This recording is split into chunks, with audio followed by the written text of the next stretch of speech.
शब्दोन्ने भगवन्तो पुनः पुनः ईश्वरो गुरुरात्मेति मूर्तिभेद विभागिने व्योमव्याप्तदेहाय दक्षिणामूर्तये नमः।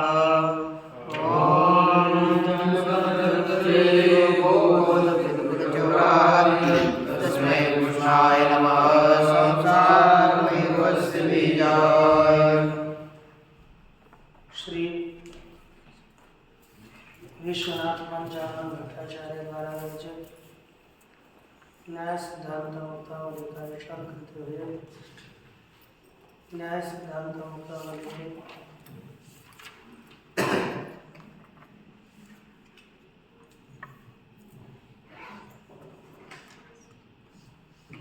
पहला अनुमान खंड का विचार हम लोग कर रहे थे और इसमें सब प्रतिपक्ष हेत्वाभाषण का विचार कर रहा था। तो इसका विचार करते हुए पहला हेत्वाभाष साधारण, इसका हम लोगों ने विचार किया।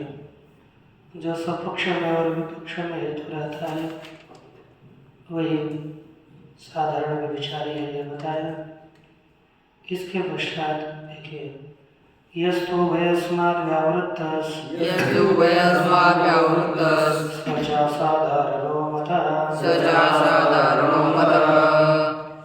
तो यह उभयस्माद् व्यावृत्तः स असाधारण मतः, परंतु जो हेतु उभयस्माद् व्यावृत्तः माने दोनों से व्यावृत्त है, सपक्ष से भी व्यावृत्त है और विपक्ष से भी व्यावृत्त है। जो हेतु सपक्ष में नहीं रहता और विपक्ष में भी नहीं रहता वह असाधारण है कि नहीं? पक्ष सपक्ष में नहीं रहता और विपक्ष में भी नहीं रहता केवल पक्ष मात्र व्यक्ति केवल पक्ष में रहता है वह हेतु असाधारण। जैसे देखो सपक्ष विपक्ष व्यावृत्त इत्यर्थ। क्या लिखा? सपक्ष विपक्ष व्यावृत्त। सपक्ष और विपक्ष से व्यावृत्त केवल पक्ष मात्र वृत्ति हेतु है वही असाधारण है। सपक्ष साध्यवत्तया निश्चित। सपक्ष अर्थात साध्यवत इस रूप से निश्चित, उसे क्या कहते हैं? सपक्ष। जैसे साध्यवत निश्चित है ना, अर्थात सभी पक्ष किसे कहते हैं? साध्य शून्यतया निश्चित। जैसे शब्दों अनित्य, यहाँ पर कौन सा असाधारण विचार लिखा? शब्दों अनित्य शब्दत्वात् यद्यद्वयतः शब्दे अनित्यत्वस्य संदेहः तथा तदा सपक्षत्वं विपक्षत्वं च घटादीनाम् एव तद्व्यावृत्तं च शब्दत्वम् इति तदा तद् असाधारणं। कहते हैं शब्दों नित्य शब्दत्वात्, या इस स्थल पर, ये स्थल है जो हेतु सपक्ष में नहीं रहता और विपक्ष में नहीं रहता। मुझे बताओ शब्दों अनित्य शब्दत्वात्, यहाँ पर पक्ष कौन है? शब्द। साध्य क्या है? अनित्यत्व। अनित्यत्व जहाँ जहाँ होगा वो कौन होगा? सपक्ष। अनित्यत्व जहाँ नहीं है नित्यत्व है वो कौन होगा? विपक्ष। तो यहाँ पर हेतु कौन सा है? शब्द। तो अनित्य कौन है? क्योंकि यहाँ पर शब्द में जब हमें अनित्यत्व का संदेह हो गया, शब्द अनित्य है कि नहीं? नित्य है, अनित्यत्व का निश्चय है तो प्रश्न ही नहीं है। शब्द पक्ष बनाया तो अर्थात हमने इसको संदेह के घेरे में रखा। अर्थात अनित्यत्व का कहाँ संदेह हुआ? शब्द में। कहाँ संदेह हुआ? शब्द में। अर्थात पक्ष नहीं है और सपक्ष नहीं है। तो सपक्ष कौन हो गया? अनित्यत्व घटादि। तो उसमें शब्द तो हेतु रहता है? नहीं रहता। नित्य कौन हो गए? आकाश। उसमें शब्दत्व रहता है? नहीं। तो आकाश आदि पदार्थों में भी शब्दत्व हेतु नहीं रहता है ना, और घटादियों में भी शब्दत्व नहीं रहता। तो सपक्ष में शब्दत्व नहीं रहा, विपक्ष पक्ष में शब्दत्व नहीं रहा, इसलिए यह जो हेतु रहा शब्दत्व यह असाधारण व्यभिचारी है। ये लिखा घटादिना तद व्यावृत्तम च शब्दत्वम तदा असाधारणम। यथा शब्द यदा तो शब्द अनित्यत्व निश्चय है, जब शब्द में ही अनित्यत्व का निश्चय हो जाएगा तब तो वही सपक्ष बनेगा। तदा न असाधारणम, तब यहाँ पर असाधारण यह दोष नहीं होगा। यदि प्राचा मतम नवीन मतम तो पूर्वमुक्तम, नवीनों का मत पहले बताया है क्या नहीं? कब पहले आता? ये तो बस का व्यभिचारित यज्ञों का निरूपण कर देते। आज टीका में चल रहा था ना सभी विचारों का, टीका में तो वो नवीनों का मत था और श्लोक लिखे वो प्राचीनों का प्रसार है।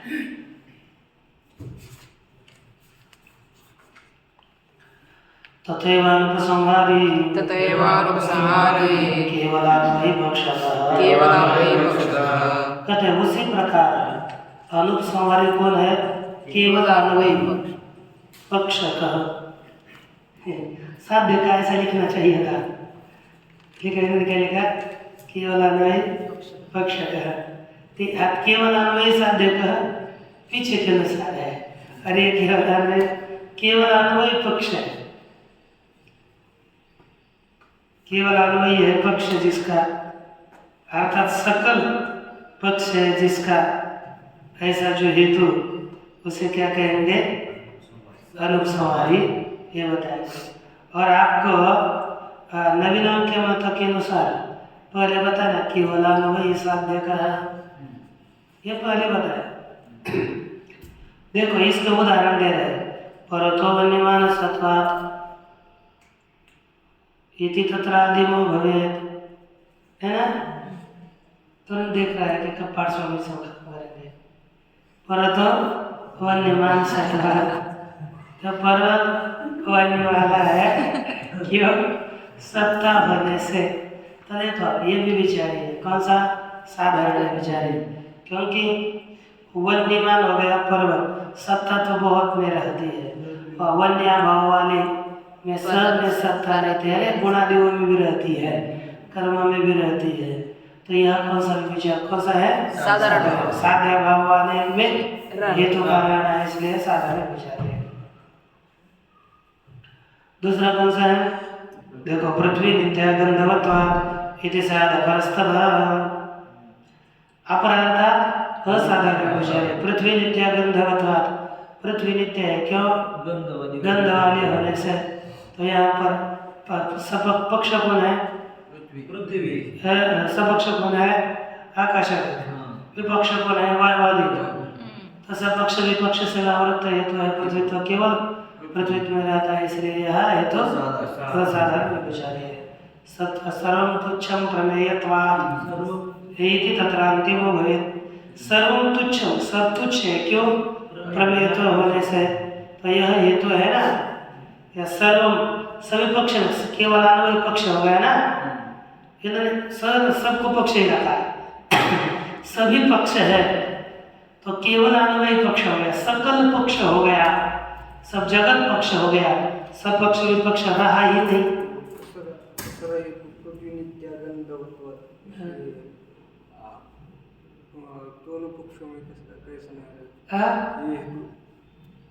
पक्ष पृथ्वी क्या हो गई?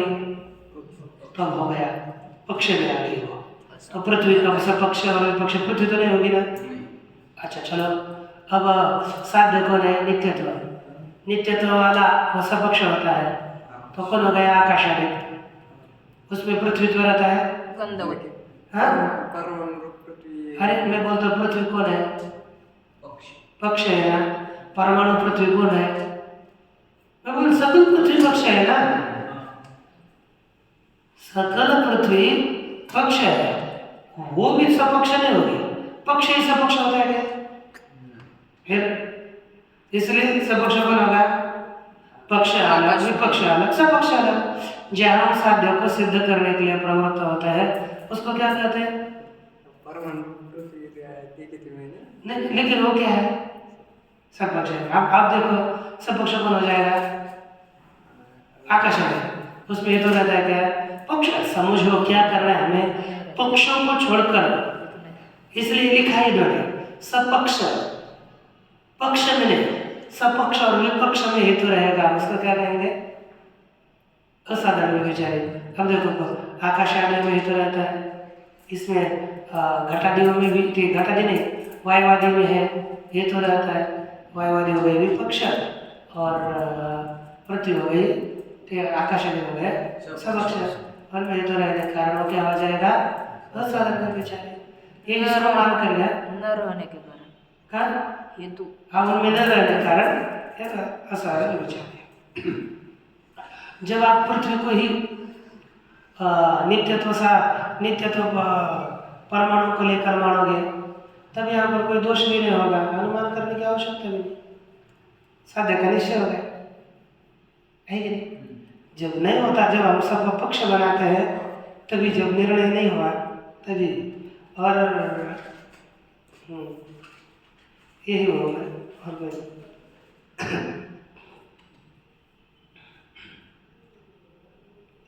और विशेषता पक्ष हम बनाएंगे कार्यरूप पृथ्वी,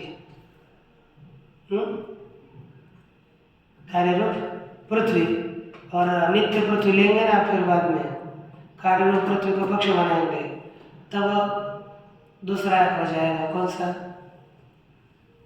असाधारण तो लगे वे विचारे के लगेगा, साध्य भाव होती है इसलिए।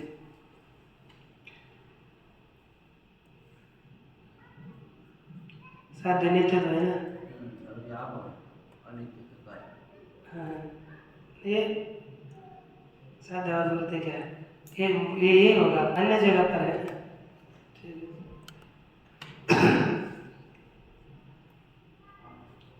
देखो आगे, तथा यवैति सर्वम अविधेयम प्रमेयत्वाद इत्यादि। कहाँ पर? सभी अविधेय है। क्यों? प्रमेयत्व सर्वम तुच्छम प्रमेयत्वाद है ऊपर, सर्वम तुच्छम प्रमेयत्वाद। यहाँ पर केवल अन्वय सकल पक्ष है, इसलिए ये तो कौन सा हो गया? अनुपसंहारी। ये केवल अन्वय पक्ष कितना है, इसके कारण ऐसा है। केवल अन्वय साध्य का अच्छा लगता है। देखो का नीचे, तथा यह सर्वम अविधेयम प्रमेयत्वात्, यह भी, ये इसको भी ऊपर अलग लिखा है, नीचे अलग लिखा है। तो सर्वम अविधेयम प्रमेयत्वात् अधिक अनुमानों का पता चलता है, तो यहाँ पर भी सकल को पक्ष बना है, इसलिए यह भी अनुपसंहारी है। सर्वस्व पक्षत्वात् सामानाधिकरण्य ग्रह स्थलांतरा अभावात् नानुमिति। कहते हैं क्या? सभी पक्ष हो गए ना, तो हेतु और साध्य इनकी व्याप्ति ग्रहण करने के लिए सामानाधिकरण्य का अर्थ व्याप्ति के ग्रहण का स्थल दूसरा कोई बचा नहीं, सबको पक्ष में रखा, इसलिए यहाँ पर अनुमिति तभी होगी, पंचावयों का प्रयोग होगा तब। यहाँ पर पंचावयों का प्रयोग हो ही नहीं रहे, इसलिए अनुमिति नहीं होगी। यहाँ पर यही पर माना जाता है कौन सा? अनुपसंहारी दोष। इधर तो न सम्यक, कहते यह सम्यक नहीं है। ये जो मैंने बताया ना, केवल अगर पक्षक या अनुपसंहारी है तो खंडन करने वाले बोलते हैं नव्य नहीं है, एक वचन प्राचीनों का खंडन कर रहे हैं। यह योग्य नहीं, क्योंकि पक्ष एक देशे सहचार ग्रहे भी क्षतिर अभाव। किसी पक्ष के एक देश में हमें व्याप्ति का ग्रह हो गया, सहचार में व्याप्ति है, साचर्य व्याप्ति है, सहचार का ज्ञान होगा तो भी कोई दोष नहीं आता। अस्तवा सहचार ग्रह है ना, अथवा सहचार का ग्रह न होने दो, तावता अपि अज्ञान रूपा असिद्धिरेव, उतने से भी क्या होगी? अज्ञान रूपी असिद्धि ही होती है। न तो हेत्वाभासत्वं तस्य, परंतु उसमें हेत्वाभासता नहीं होती। अब हमें साध्य का सहचार का ज्ञान नहीं, इतना ही होगा ना, लेकिन उससे हेत्वाभास है कैसे होगा?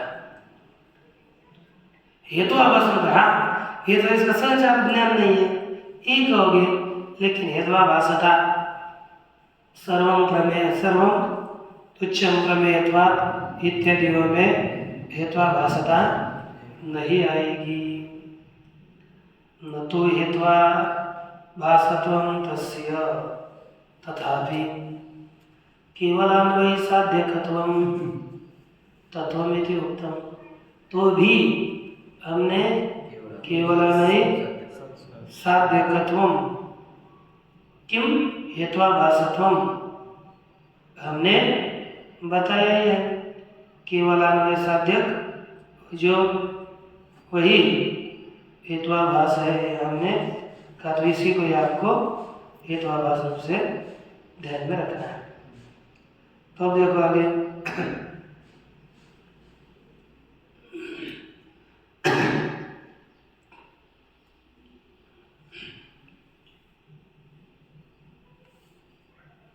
अच्छा इसके पश्चात आगे देखो, अब कौन सा है विरुद्ध? कौन सा है विरुद्ध? तो बोलिए, यह साध्यवती नैवास्ति, यह साध्यवती नैवास्ति, यह साध्यवती नैवास्ति, यह साध्यवती नैवास्ति, सविरुद्ध उदार्थ, सविरुद्ध उदार्थ। क्या हो गया?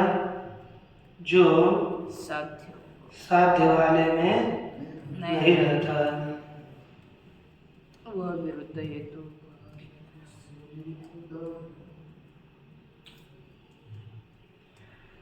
है ना। यह साध्य वाले में हेतु नहीं रहता, वही विरुद्ध बताया गया है। कौन सा? जो साध्य वाले में नहीं रहता उसको हम कहेंगे विरुद्ध। ठीक,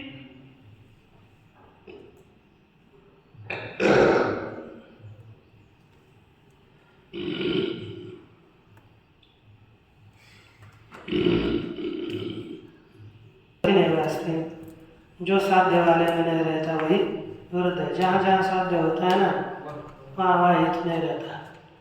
कहाँ रहता है फिर? साध्य भावती, साध्य नहीं रहता, वहाँ हेतु रहता है। फिर बोलते हैं ना, समझो किसी किसी का विरोध हो गया ना, तो बोलते हैं ये पहले भी एक साथ रहते थे, क्या हो गया? विरोध हो गया। क्योंकि अब जो जब ये कार्यक्रम लेते हैं तब उस कार्यक्रम में दूसरे नहीं आते, ऐसा होता है कि नहीं? उनको क्या बोलते हैं? विरोध। ये आगे दोनों विरुद्ध है। कुछ पहले तो कैसे थे? मित्र थे, फिर बाद में विरुद्ध हो गए, विरोध में आ गए। ऐसा होता है कि कुछ भी हो, मैं ये नहीं कर सकता। अब ऐसी बुद्धि को क्या किया जाए? क्योंकि पता नहीं है ये जन्म में संबंध नहीं होगा तो अगले जन्म में संबंध हो गया होगा। कोई टाल नहीं सकता। क्योंकि देखो, यदि हम विरोध उत्पन्न करेंगे ना, तो विरोध से सर्प नेवला की जन्म प्राप्त होता है। अर्थात एक सर्प बनेगा और एक नेवला मुंगस बनेगा और उनका झगड़ा चलता रहेगा, है ना। तो ऐसे विरोध नहीं रखना चाहिए। विरोध को खत्म करो, छोड़ दो। ठीक है, आपका नहीं पड़ता तो, लेकिन विरोध मत करो, छोड़ दो बस। ज़्यादा संबंध मत रखो, लेकिन विरोध मत करो। विरोध करने से लाभ नहीं है, विरोध करने से हानि होती है। हाँ, विरोध करना है ना, भगवान का करो। जो कुछ करना है भगवान का करो। प्रेम करो भगवान से, विरोध करो भगवान से, गालियाँ दो भगवान से, है ना, उसके नहलाओ भगवान से। जो कुछ करो तो वो भक्ति हो जाती है। इंसान है, संसारी लोगों से क्या विरोध करना है? वो लायकी तो होनी चाहिए विरोध करने के लिए। हाँ, उससे विरोध करे जिससे विरोध करने पर अपना कल्याण हो। वो होगा किससे? भगवान से। इन लोगों से विरोध करने पर क्या करना होगा? नरक में जाना पड़ेगा। इसलिए लायकी नहीं विरोध की इनसे। तो देखो, गोत्वादि साध्य हेतु ही यत्राश्वत्वादि को भय, गोत्व को साध्य बनाया, गऊ है ना। ठीक है, देखो हमने कहा आश्व देखा, अयम गौहु अश्वत्वात्, है ना, इसमें अश्वत्थ रहता है इसलिए ये गाय है। वाह रे वाह, विरोधी है, कभी भी अश्वत्थ और गोत्व कभी एक स्थल में नहीं रहेंगे, इसलिए विरुद्ध है। ठीक ना।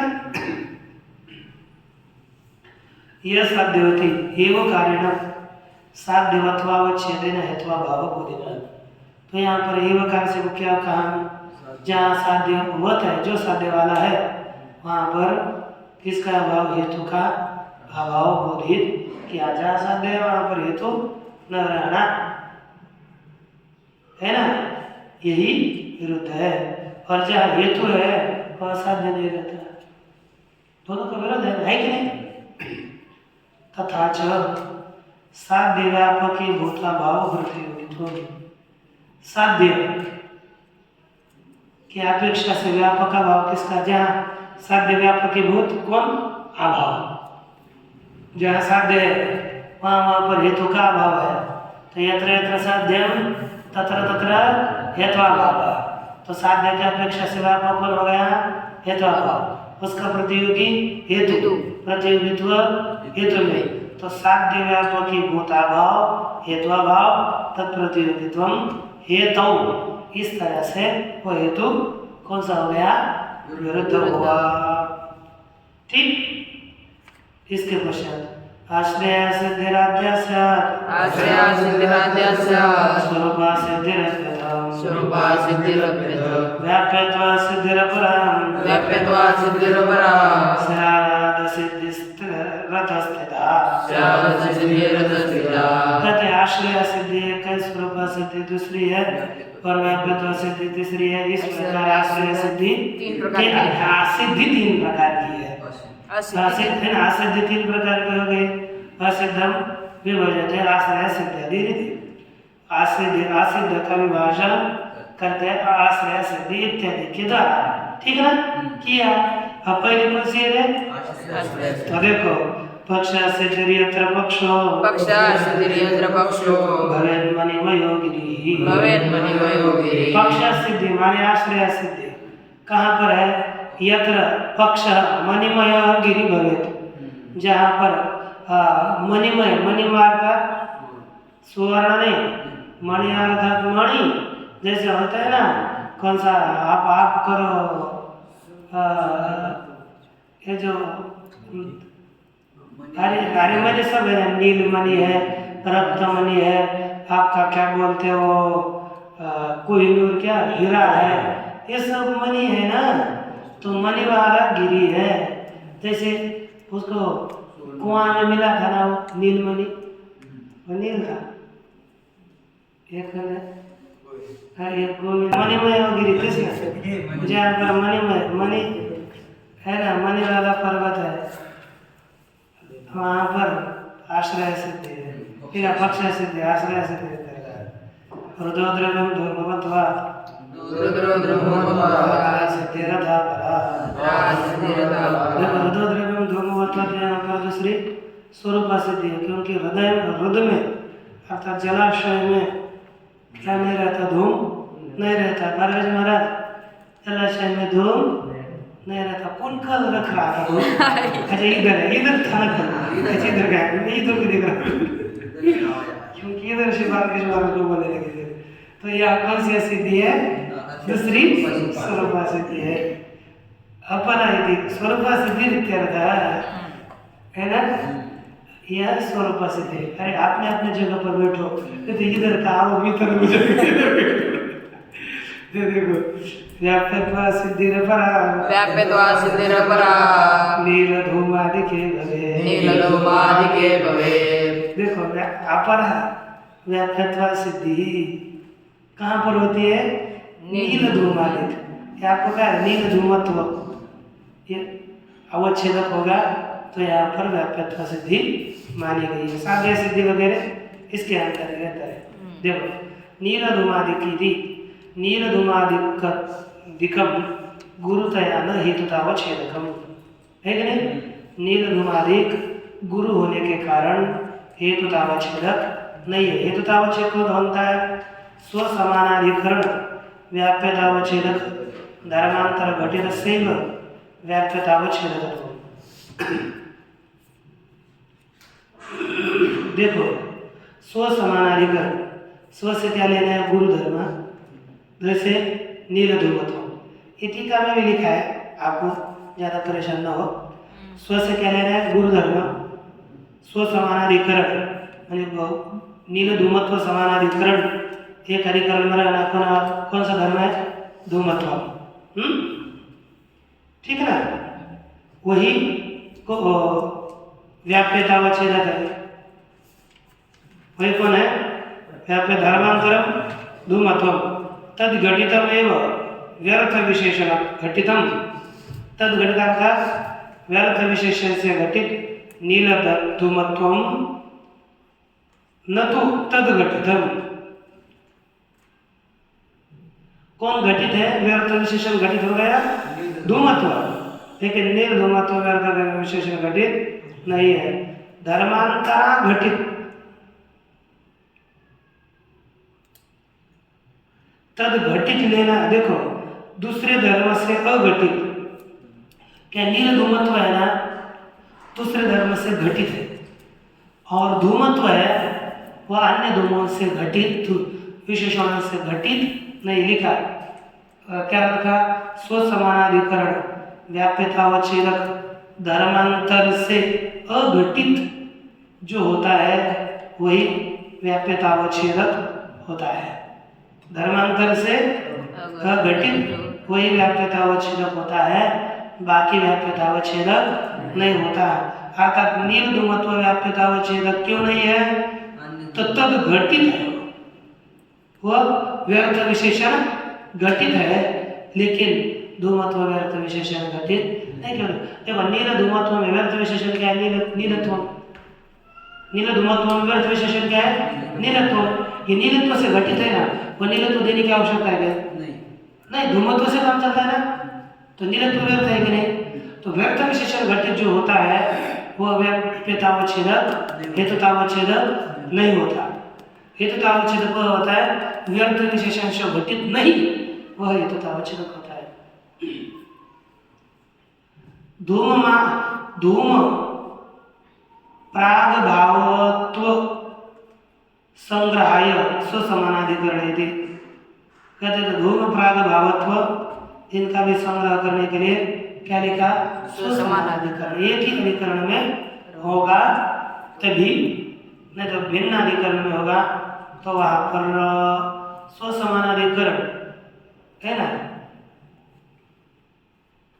जो होगा उससे ही स्वसमानाधिकरण धर्मांतर से घटित अघटित होना चाहिए, लेकिन ये घटित है, इसलिए यहाँ पर हेतु तावच्छेदक नील धूमत्व नहीं होगा।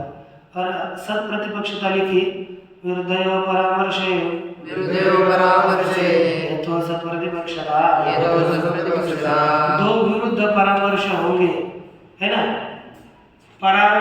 विरुद्ध यो दो विरुद्ध हेतुओं के अच्छा परामर्श विरुद्ध यो हेतु हो सत प्रतिपक्षता। परामर्श में विरुद्ध हेतु का हेतु में ही सत प्रतिपक्षता होती है। जैसे श्रवणत्वादितो नित्यो अनित्यस्तु कार्यतादितः, क्या हो गया? कहा कि शब्दो नित्य श्रावणत्वात्, और दूसरा क्या है? शब्द अनित्य कार्यत्वात्। तो यहाँ पर इस स्थलों में क्या हो गया? अनुमान क्या समझ में आ गया ना? शब्दो नित्य श्रावणत्वात् और शब्द अनित्य कार्यत्वात्। तो यहाँ पर ये हेतु है ना, ये दोनों हेतु विरुद्ध है। यह श्रावणत्व हेतु क्या कर देता है? नित्यत्व व्याप्ति श्रावणत्व। व्याप्ति ग्रह का होगा शब्दत्व में, शब्दत्व श्रावण भी है और नित्यत्व भी है, जाती है इसलिए। तो वहाँ पर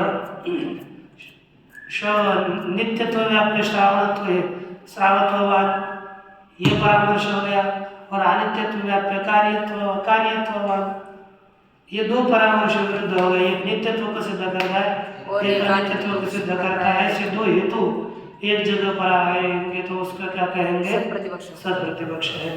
ये लिखा सत प्रतिपक्ष। विरुद्धयो कपि संयोग तदभाव व्याप्यवत्ता परामर्शेपि न सत्प्रतिपक्षत्वम। क्या कहा? कपि संयोग और तदभाव व्याप्यवत्ता, कपि संयोग और कपि संयोग का भाववान, ऐसे परामर्श में भी सत्प्रतिपक्षता न हो जाए, क्योंकि एक ही वृक्ष में कपि संयोग में रहता है और कपि संयोग का अभाव में रहता है। यहाँ पर भी कोई कह सकेगा कि सत्प्रतिपक्ष यहाँ होगा, कहते यहाँ सत्प्रतिपक्ष नहीं होगा। क्यों? ये विरुद्ध होने चाहिए, विरुद्ध में परामर्श है। यहाँ विरुद्ध में परामर्श या होगा वही सत्प्रतिपक्ष है। कपि संयोग और कपि संयोगाभाव ये दोनों विरोधी नहीं है, क्योंकि एक जगह पर रहने वाले विरोध होते हैं। हाँ पाहिजे, पर नहीं होते क्या करें? आप दोनों एक जगह झगड़ा करते हो करें तो एक जगह दोनों है लेकिन विरोध है क्या? नहीं, इसलिए होना ही चाहिए ऐसा कुछ नहीं है ना? होना ही चाहिए ऐसा कुछ नहीं ना, है ना? तो होना ही चाहिए ऐसा कोई नियम नहीं है। हाँ, जहाँ होता है वहाँ होता है और जहाँ नहीं होता वहाँ नहीं होता। अब सही जो अव्यक्त वृत्ति होते हैं ना, उनका एक जगह रहने पर कोई विरोध नहीं होता। जो व्याप्त वृत्ति होते हैं उनका एक जगह में रहने में विरोध है। व्याप्त वृत्ति अर्थात सबको व्याप्त करके रहता है। अब यदि एक कमरे में रहते समय मैं अकेला रहूँ, सबको व्याप्त कर सोते समय पैर इधर फैलाएगा, उधर फैलाएगा, हाथ इधर फैलेगा और पूरी जगह व्याप्त कर लेगा, तो समझ लो ये विरोध है, ये व्याप्त वृत्ति आदमी है, ठीक है नहीं?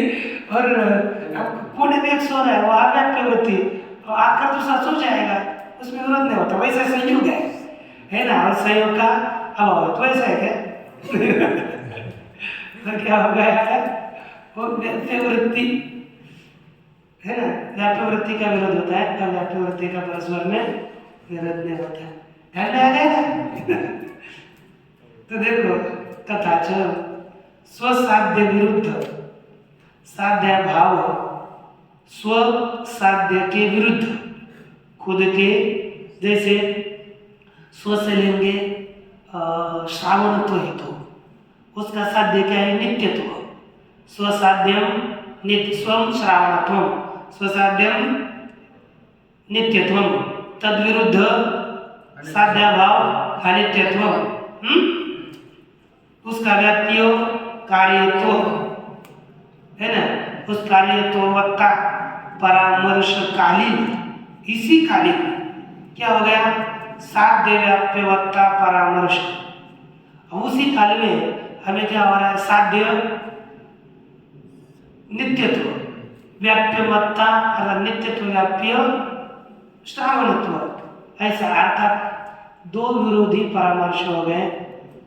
वहां पर समझना चाहिए, ये तो सब प्रतिपक्ष समझना चाहिए, लेकिन यहाँ पर शब्दों को आपको कौन से लिखने हैं वो लिख कर रखो। स्व से क्या लेना है? दोनों हेतु में से बताओ। श्रावणत्व, स्वम श्रावणत्व, स्वसाध्यम नित्य, तद विरुद्ध साध्याभाव अनित्यत्व, उसका व्याप्य कार्यत्व। ऊपर लिख सकते हो, व्याप्य के ऊपर कार्यत्व। कार्यत्ववत्ता परामर्श क्या हो जाएगा? बोलो। अनित्यत्व व्याप्य, अनित्यत्व व्याप्य कार्यत्ववान, क्या परामर्श हुआ? अनित्यत्व व्याप्य कार्य। उसी काल में साध्य नित्यत्व, उसका व्याप्य श्रावणत्व, श्रावण से है ना? नित्यत्व व्याप्य श्रावणत्ववान, इस परामर्श का विषय कौन हो जाएगा? हेतु श्रावणत्व हेतु। तो श्रावणत्व हेतु क्या हो जाएगा? सत्प्रतिपक्ष। इस तरह से सत्प्रतिपक्ष लगा रहा है। साध्य शून्यो यत्र पक्षः, साध्य शून्यो यत्र पक्षः, स्वशोभादवदारतः, उत्पत्तिकालीन घटे, उत्पत्तिकालीन घटे, गन्धादिर्यत्र साध्यते, गन्धादिर्यत्र साध्यते। देखो, साध्य शून्य जो पक्ष, वही बात बताया गया है। पक्ष का साध्य शून्य है पक्ष, ऐसा ज्ञान होने पर वहाँ बात दोष माना जाता है। जैसे उत्पत्तिकालीन घट में साध्य के बाद का अभाव का निश्चय है, और वहां गंधादि तो करेंगे तो क्या हो जाएगा? सत्प्रतिपक्षित।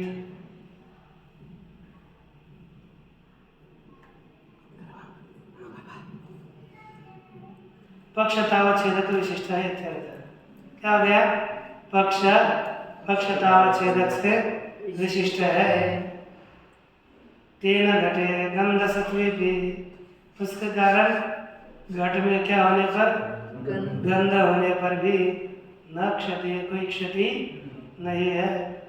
एवं मूलावच्छिन्नो वृक्ष कपिसो योगी इत्यत्रापि बोध्यम। इसी प्रकार मूलावच्छिन्न वृक्ष कपि संयोगी, यहाँ पर भी हमें समझना चाहिए। पक्ष का अर्थ है पक्षतावच्छेदक विशेष। तो मूलावच्छिन्न वृक्ष, यहाँ पर भी पक्षतावच्छेदक आपने क्या किया? मूलावच्छिन्न किया ना, मूल, वहाँ पर साध्य का अभाव, तो वहाँ पर भी बात दोष हम दे सकते हैं। इस तरह से विश्वनाथ पंचानन भट्टाचार्य द्वारा विरचित सिद्धांत मुक्तावली में अनुमान खंड है, उसकी समाप्ति हुई।